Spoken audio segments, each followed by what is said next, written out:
Welcome back to score more smart study बच्चों। और आज हम करने वाले हैं आपकी हिस्ट्री के chapter 1 the rise of nationalism in Europe की easy explanation. So the chapter starts with this painting. अब आप बोलोगे कि ये पेंटिंग इतनी भी इम्पॉर्टेंट क्यों है। देखो, जब रेवोल्यूशंस हुई थी यूरोप में, दैट टाइम बेटा there was no Twitter, Facebook, social media, or the news channels. So the information was spread through poetry, newspapers, or paintings. अब देखो, this is one such painting that depicts the real events of that time. अब देखो, इसमें आप देखोगे सबसे ऊपर आसमान से God is blessing the Europe with fraternity. देखो, फ्रेटर्निटी लिखा है ऊपर, और ये जो नीचे आपको बहुत लंबी लाइन नज़र आ रही है लोगों की चलते हुए, वो जा रही है किसके आगे से? स्टैचू ऑफ लिबर्टी के आगे से। And they are breaking the chains also. Now angels are blessing through statue of liberty, और स्टैचू ऑफ लिबर्टी के हाथ में क्या है? In one hand it is holding torch of enlightenment, in other hand it is holding the charter of rights। इसको human rights का charter भी कहते हैं। अब देखो, सारे एंजल्स, गॉड, सब फ्रेटर्निटी के थ्रू ब्लेस कर रहे हैं पीपल ऑफ यूरोप को। और जहाँ से वो गुजर रहे हैं वहाँ आगे देखो कुछ ब्रोकन पीसेस है, इनमें आपको कुछ ब्रोकन क्राउन्स भी नज़र आएंगे। ठीक है, they are the remains of monarchy in Europe, right. And अब हम आएंगे कि ये सब स्टार्ट कहाँ से हुआ था। ये स्टार्ट हुआ था फ्रेंच रेवोल्यूशन से, और फ्रेंच रेवोल्यूशन की सबसे बड़ी देन थी the sense of collective identity. लोगों को ये एहसास कराना कि तुम सब एक देश के वासी हो और तुम सब इक्वल हो। और इस सेंस के आते ही सबसे पहला चेंज क्या हुआ? दे थ्रू अवे द मोनार्की। उन्होंने राजा को उखाड़ फेंका और दे इस्टेब्लिश्ड और रिपब्लिक गवर्नमेंट। उन्होंने एक डेमोक्रेटिक और इलेक्टेड गवर्नमेंट को इस्टेब्लिश किया थ्रू पार्लियामेंट। अब देखो बेटा, इस चैप्टर को समझने के लिए क्रोनोलॉजी को समझना बहुत इंपॉर्टेंट है। सबसे पहले हुई फ्रेंच रेवोल्यूशन। सभी रेवोल्यूशंस की मदर 1789 में फ्रेंच रेवोल्यूशन, जहाँ से रेवोल्यूशन स्टार्ट होती हैं। ठीक है, उसके बाद आता है नेपोलियन रूल करने लगा फ्रांस को। फ्रांस में उसने कुछ चेंजेस लाए, और उन चेंजेस के वो जो चेंजेस थे वो आए सिविल कोड ऑफ 1804 के थ्रू। उन चेंजेस के थ्रू उसने फ्रांस के बाद एक यूरोप की अदर टेरिटरीज़ को जीता, लेकिन वहाँ के लोगों को वो बहुत ज़्यादा पसंद नहीं आया। तो वहाँ के राजाओं ने कॉमन लोग और वहाँ के सोल्जर्स के साथ मिलकर 1815 में नेपोलियन की आर्मी को हरा दिया, और वियना में कॉन्फ्रेंस करके यूरोप का एक नया मैप बनाया। ठीक है, तो ये थे जी इवेंट्स। अब हम देखेंगे कि नेपोलियन इतनी बड़ी पर्सनैलिटी बन कैसे गया। फर्स्ट ऑफ ऑल, नेपोलियन जो था उसने बहुत सारे रिफॉर्म्स किए, और वो रिफॉर्म्स मिलिट्री के भी थे और एडमिनिस्ट्रेटिव भी थे। He was a very good military commander and an excellent administrator, right. So he could influence people by his policies, और उसकी पॉलिसीज़ किससे आई? द सिविल कोड ऑफ 1804 से। उन कोड्स के according everyone was equal before law and the right to property was not given by birth। जो earn कर सकता है वो ओन भी कर सकता है। एंड देन एडमिनिस्ट्रेटिव डिविजन्स को उसने सिंप्लीफाई किया, टैक्स सिस्टम को बहुत ही सिंपल कर दिया, और उसने ट्रांसपोर्ट और कम्युनिकेशन सिस्टम को इम्प्रूव किया। देखो, उसने रोड्स बनाई, कैनाल्स बनाई, ब्रिजेस बनाए, राइट। और दूसरी इंपॉर्टेंट चीज़ उसने की कि जो गिल्ड्स होती थी, यानी कि जो ट्रेडर्स की एसोसिएशन होती थी, उनसे रिस्ट्रिक्शंस को हटा दिया उसने। ठीक है, और फिर ट्रेडर्स के लिए ट्रेड करना बहुत ही इजी हो गया, तो वो ट्रेडर्स के बीच भी फेमस हो गया। अब जो पीजेंट आर्टिसंस यानी कि कॉमन लोग थे, उनको ये जो फ्रीडम थी जो नेपोलियन के रूल के साथ आई, वो बहुत ही अच्छी लगने लगी, राइट। उसके अलावा नेपोलियन ने जो बहुत बड़ा काम किया था वो था फ्यूडल सिस्टम को एबॉलिश करना। फ्यूडल सिस्टम क्या था? Landlord system. जो हमारे देश में ज़मींदारी सिस्टम था ना, ऑलमोस्ट वैसे ही वहाँ पर यहाँ ज़मींदार होते थे, वहाँ होते थे सर्फ और मेनोर्स। उनको हटाकर नेपोलियन बन गया सबका हीरो। अब जब नेपोलियन हीरो बन गया तो उसने अपनी आर्मी को भी बहुत बड़ा बनाना शुरू किया। वो टेरिटरीज जीतता चला गया फ्रांस की, और उसके बाद वो निकल पड़ा टू विन द यूरोप। अब उसने यूरोप को विन कैसे किया था बेटा, देखो वो जिस कंट्री को विन कर लेता था वहाँ के सोल्जर्स को फ्रेंच आर्मी में ही भर्ती कर लेता था, ठीक है। वो इस तरीके से बाकी की कंट्रीज़ के सोल्जर्स को अपनी आर्मी में मिला करके एक बहुत ही स्ट्रॉन्ग फ्रेंच आर्मी बनाने लगा। और फिर वो निकल पड़ा ईस्टर्न साइड में to win the rest of Eastern Europe as well. But as he was moving to win more and more territories, the older territories were getting themselves freed from Napoleon. अब जो बाकी की territories थी वो अपने आप को फ्री कराती जा रही थी और नेपोलियन की सेना आगे बढ़ती चली जा रही थी, आगे बढ़ती चली जा रही थी। देखो ये पेंटिंग फिर से हमें उस टाइम की एक रियल सिचुएशन बता रही है। नेपोलियन है ये पोस्टमैन, और जो ये लेटर बाहर आ रहे हैं ये हैं वो टेरिटरीज़ के नेम्स। अब हम देखेंगे कि ऐसा हुआ क्या कि नेपोलियन की सेना को लोग डिसलाइक करने लगे। देखो अगेन एक पेंटिंग ही हमें उस टाइम के बारे में बता रही है। ये जो ब्लू और रेड में सोल्जर्स हैं ये हैं फ्रेंच आर्मी। अब आप ध्यान से देखो, जब आप अपने लेफ्ट साइड में देखोगे तो कुछ सोल्जर्स किसी को घुटनों के बल बैठने के लिए कह रहे हैं, एक जगह पर कुछ लूटपाट मची हुई है, सेंटर में कुछ लेडीज़ हैं उन्हें हैरेस किया जा रहा है। फिर आप अपने राइट में देखोगे कार्ट से कुछ लूटपाट करी जा रही है, लोगों को पीटा जा रहा है सड़क में। और इन सब के बीच में देखो थोड़े एक ऊंचे प्लेटफॉर्म में कुछ लोग एक ट्री को इस्टेब्लिश कर रहे हैं और कुछ ड्रम भी बीट कर रहे हैं। अब देखो ये हैं French soldiers, they are putting here the tree of liberty, यानी कि फ्रेंच सोल्जर्स जो कुछ भी कर रहे थे वो कर रहे थे in the name of liberty, in the name of freedom from the monarchs. They were simply trying to tell people that we are getting you freed from the chains of monarchy, और हम तुमको नई freedom दे रहे हैं। इस तरह की लूटपाट वाली जो फ्रीडम थी उसको यूरोप के बाकी के देशों ने बिल्कुल भी पसंद नहीं किया। तो लोगों ने क्या किया, जो कॉमन लोग थे वो वापस निकल पड़े अपने मोनार्क्स को सपोर्ट करने। अब देखो इन सब के बीच में एक सोशल जो चेंज हुआ वो हुआ था बेटा the creation of a new middle class. अब इसमें सोशली और पॉलिटिकली जो एक्टिव लोग थे वो आए, और ये सब लोग जीवन के बहुत ही कॉमन वेज से थे, यानी कि बहुत कॉमन लोग जिनमें से कि आपके आर्टिसंस थे, पीजेंट्स थे, जो वर्किंग क्लास लोग थे वो आए इस मिडिल क्लास में, ठीक है। और इसमें कुछ लेडीज़ भी थी। ये सब लोग थे एजुकेटेड, ये थे लिबरल माइंडसेट के लोग, जो आज भी हम जिनको लिबरल्स बोलते हैं ना वो यही हैं। अब देखो इन लिबरल्स ने नई गवर्नमेंट बना दी, गवर्नमेंट बनाई है, वो हर चीज़ को बहुत ज़्यादा डिस्कस करते थे। So result was that they were not able to run a stable government for long period of time.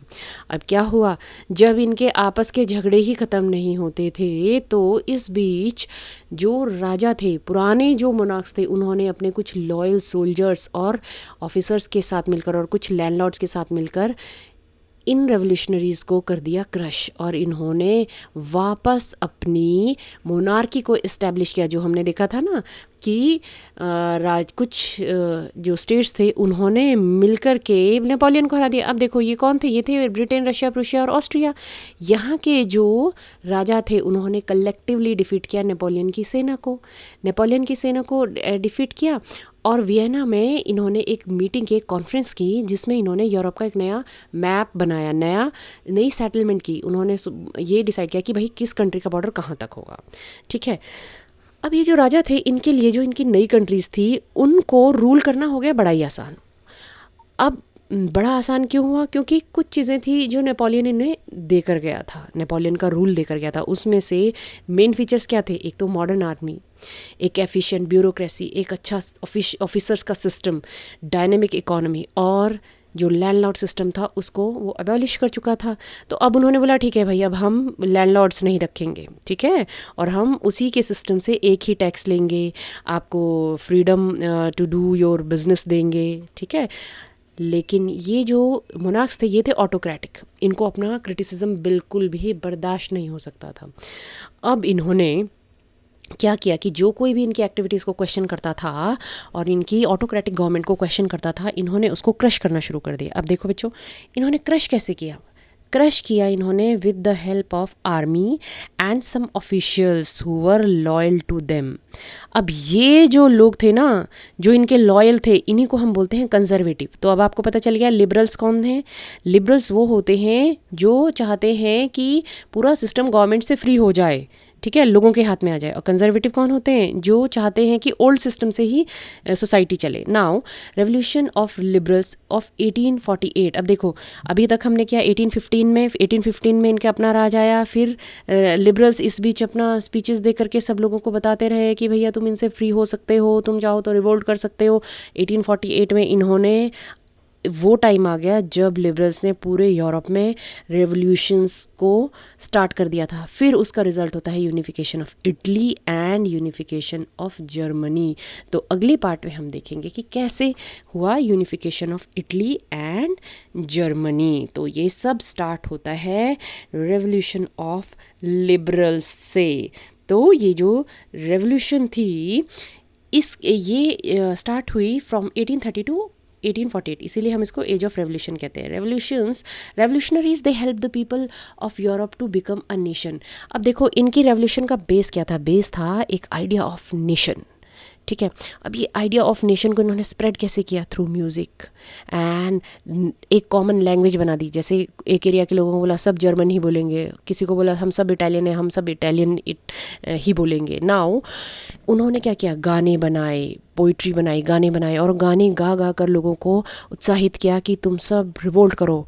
ठीक है, और लोग भी उन्हीं के गाइडेंस के अकॉर्डिंग निकल पड़े। लेकिन फिर एक प्रॉब्लम आ गई यूरोप में, और वो प्रॉब्लम थी suddenly the population of Europe increased many fold and it resulted into hunger and hardship.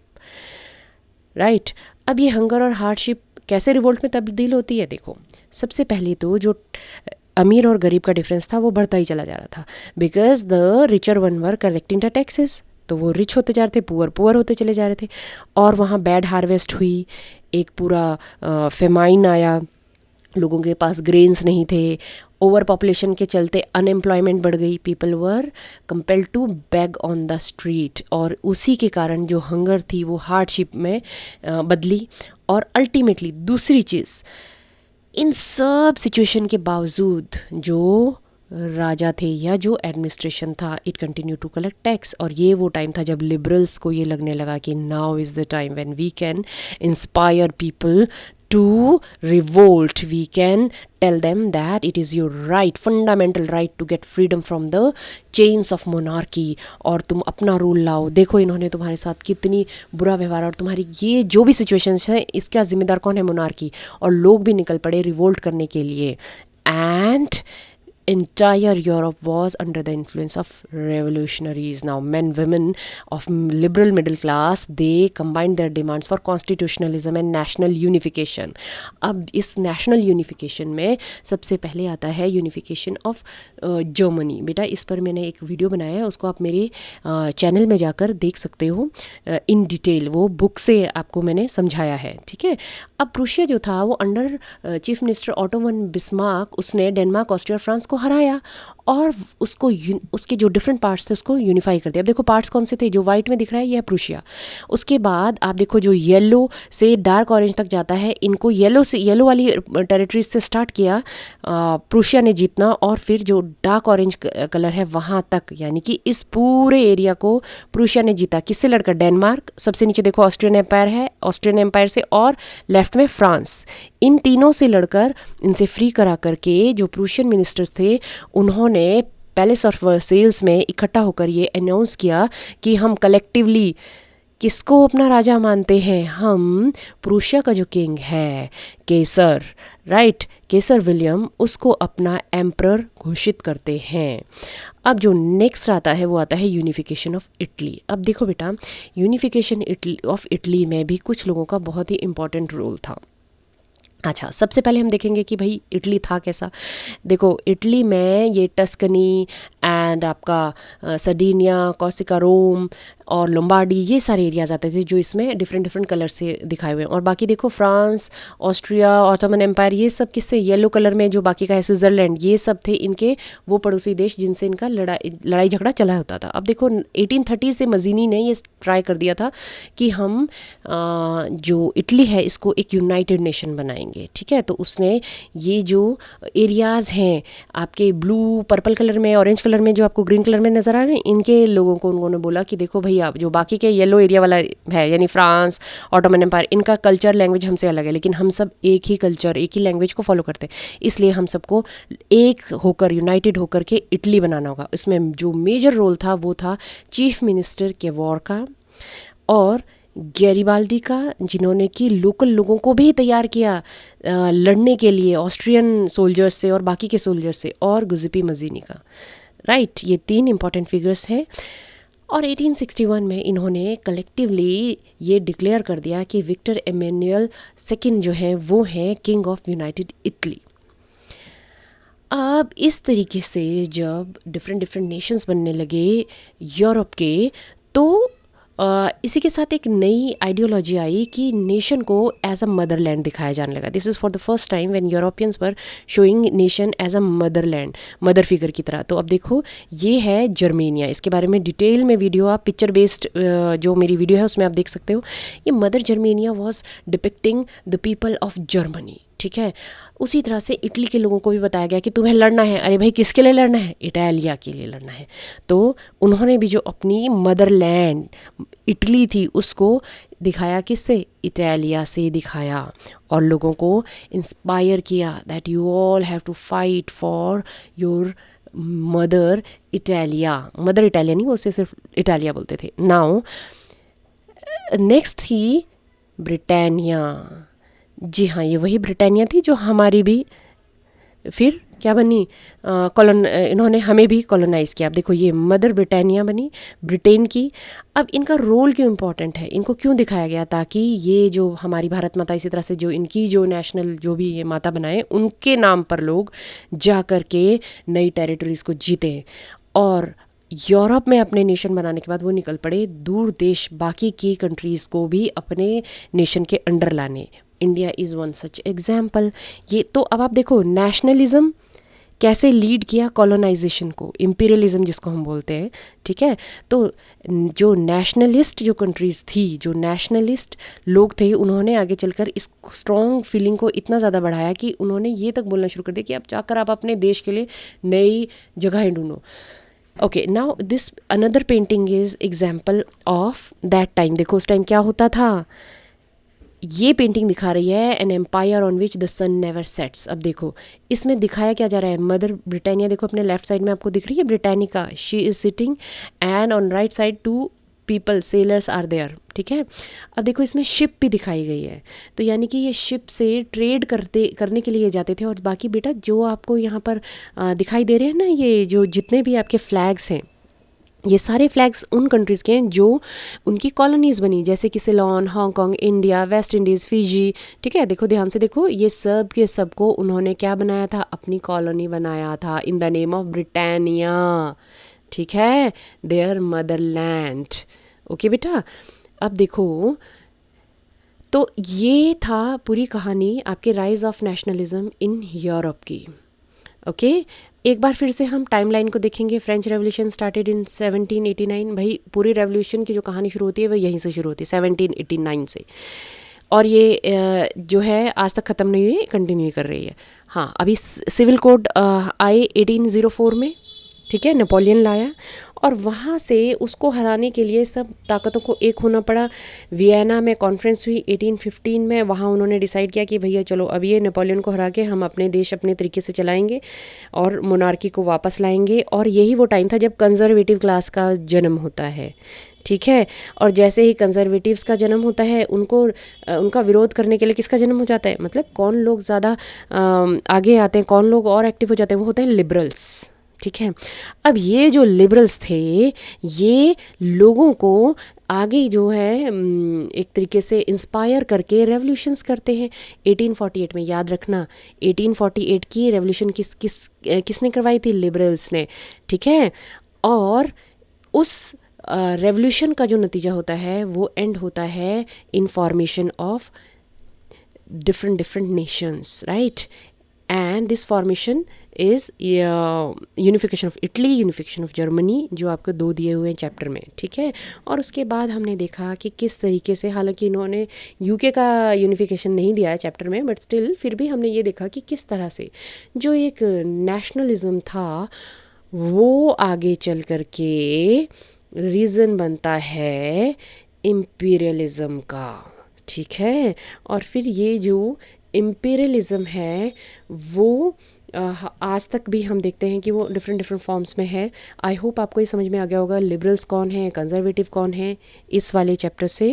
And if you have liked the video, please do consider subscribing the channel. If you have any doubt, you can write in the comment box, and do share this video with your friends. And thanks for watching this video. Stay tuned with us, and if you want to get easy notes, you can visit my blog. I have given a link of my blog in the description box. Thank you.